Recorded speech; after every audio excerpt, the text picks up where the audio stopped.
Hello दोस्तों, तो ये हमारी कहानी का भाग 21 है। अगर आप लोगों ने इस कहानी के पिछले भागों को नहीं देखा है तो जाकर देख लीजिएगा। तो चलिए कहानी के इस भाग को शुरू करते हैं। सैम अपने कमरे में आ गया। उसकी नज़रों के सामने अवनी का चेहरा घूम गया। वो अपने सामान को में कुछ ढूंढने लगता है, फिर एक रुमाल निकाल कर उसे देखने लगा। उसकी आंखों में रुके आंसू झलक आए। कुछ महीने पहले शिमला। सैम अपनी बाइक पर किसी काम से जा रहा था। रॉन्ग साइड से एक गाड़ी आई और उसे टक्कर मारकर निकल गई। सैम घसीटते हुए कुछ दूर जा गिरा। वो उठने की कोशिश करता पर चोट गहरी थी तो वो उठ नहीं पा रहा था। तभी तभी एक हाथ उसके सामने आया। आप ठीक हैं? ज़्यादा तो नहीं लगी?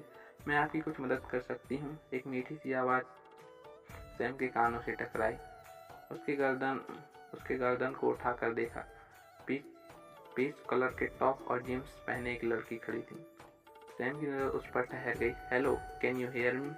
आप ठीक हैं? उस लड़की ने उसके चेहरे के आगे हाथ हिलाते हुए कहा।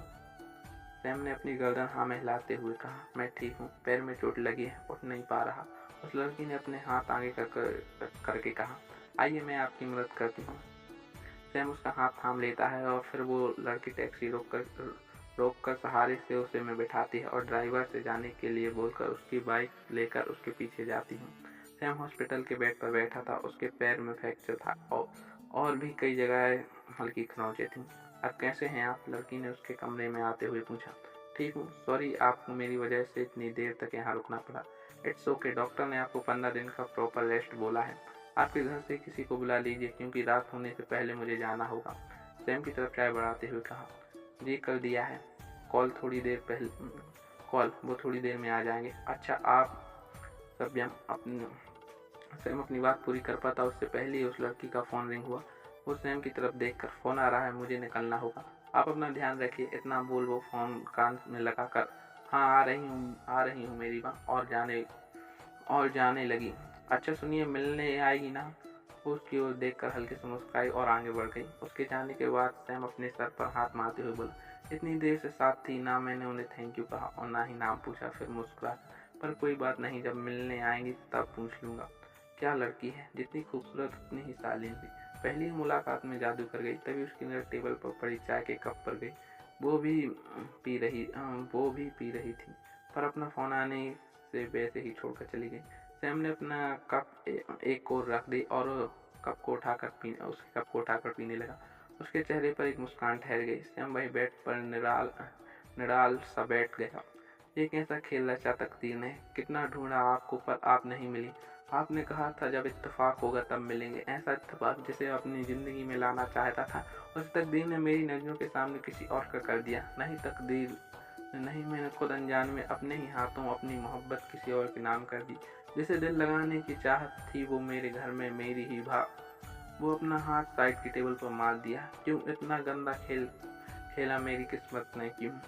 दूसरी ओर कुसुम जी अपनी को लेकर घर के अंदर आए। अवनी के मन में इस वक्त बहुत कुछ चल रहा था। सब उसके आवभगत में लगे थे, पर उसके लिए सब बेमानी लग रहा था। वो बस चुप थी।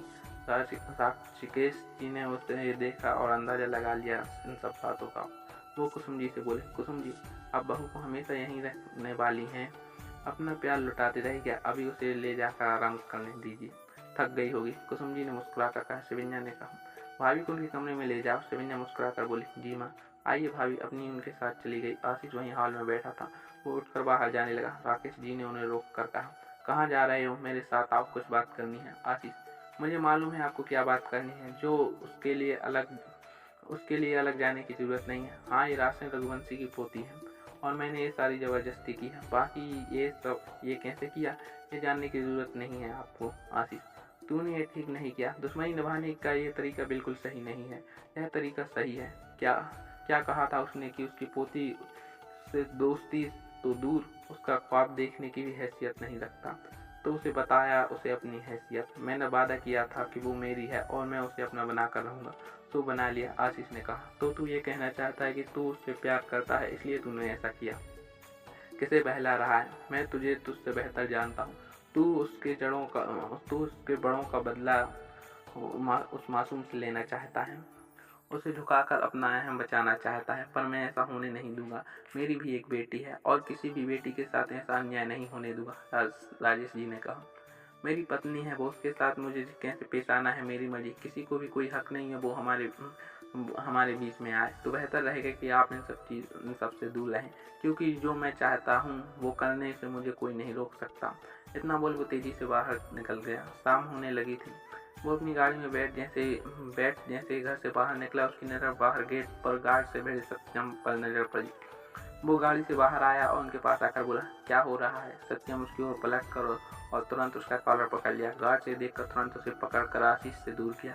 सत्यम खुद को छुड़ाते हुए, छोड़ो मुझे, आयु कहाँ है? उसे लेने आया हूँ मैं।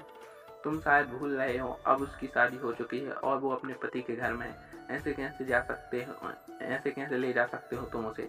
आशीष ने टेढ़ा मुस्कुराते हुए कहा, अरे नहीं मानता मैं, ऐसी कोई शादी हुई है, और अगर हुई भी है तो मैं नहीं मानता। वो बहन है मेरी और मैं उसे यहाँ से लेकर जाऊंगा, और वो पत्नी है मेरी इजाज़त के बिना कोई उससे मिल भी नहीं सकता।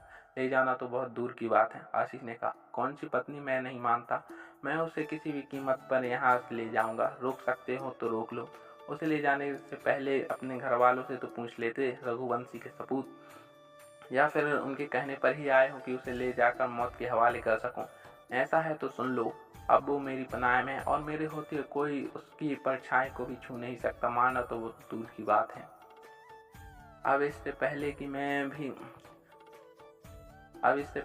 भी भूल जाऊं कि तुम मेरी पत्नी के भाई हो और सिर्फ रघुवंशी समझूं, निकल जाओ यहाँ से।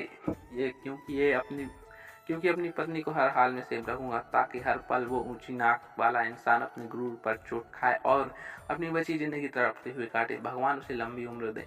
मैं वो पहला दुश्मन हूँ जो भगवान से प्रार्थना करता है कि उसके दुश्मन को उसकी उम्र लग जाए। 10 मिनट में ये नहीं गया तो तुम अपने तरीके अपनाओ। अब गार्ड से बोलकर वो गाड़ी में बैठ गया।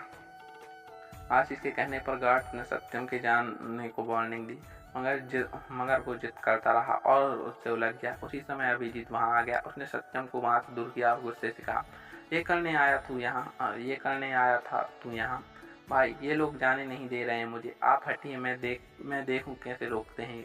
सत्यम ने गुस्से में कहा। अभिजीत ने उसे पीछे किया, पर वो सुनने को तैयार नहीं था। अभिजीत ने गुस्से से चिल्लाकर कहा, बस बहुत हुआ सत्यम, हर मसले का हल गुस्से से नहीं निकलता। ये बात कब समझ आएगी तुझे? चुपचाप से चलकर गाड़ी में बैठ। लेकिन भाई, कहाँ ना गाड़ी में बैठूं? अभिजीत ने ऊंची आवाज में कहा। तो सत्यम उसकी तरफ देखने लगा। अभिजीत ने उसकी बाह पकड़ी और खींचते हुए गाड़ी में ले जाकर बैठाया और ड्राइवर से बोला, सत्यम को गाड़ी से लेकर घर पहुंचो, मैं आता हूं। और खुद जाकर ड्राइविंग सीट पर बैठ गया और सत्यम की तरफ देखा। अंदर जाने के बाद हाथापाई में उसे कुछ चोट लग गई थी। वो उसे लेकर अपने फैमिली डॉक्टर के पास गया। फिर वहां से निकलकर दोनों गाड़ी में बैठ गए। यहीं पर हमारी कहानी के शुभारंभ होता है। अगर आप लोग को हमारी कहानी अच्छी लग रही है तो वीडियो को लाइक करके चैनल को सब्सक्राइब करें। मिलते हैं नेक्स्ट वीडियो में।